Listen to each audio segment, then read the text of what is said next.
How to join Roblox Discord server. So what you have to do firstly is you're gonna have to click on this button right here where it's a Discover under all your servers. Then once you click on the button, you're gonna have to go over here and search up Roblox. Once you search up Roblox, click on enter. As you guys can see, it should be the first one that comes up. So just click on it. Click on join Roblox. Click on start. Now it should ask you a few questions, so just wait for that.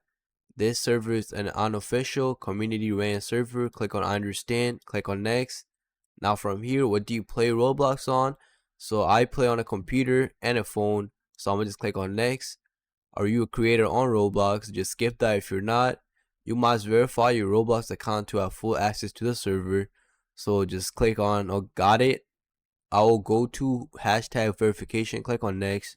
Now from here, make sure you read the rules, scroll down, click on finish. And now you are in the Discord server of Roblox. If you can go in general, you could also type you want. All you gotta do is just go and verify here.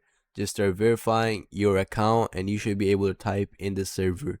So if this would have helped you, make sure you like, subscribe, and leave a comment down below. Thank you for watching.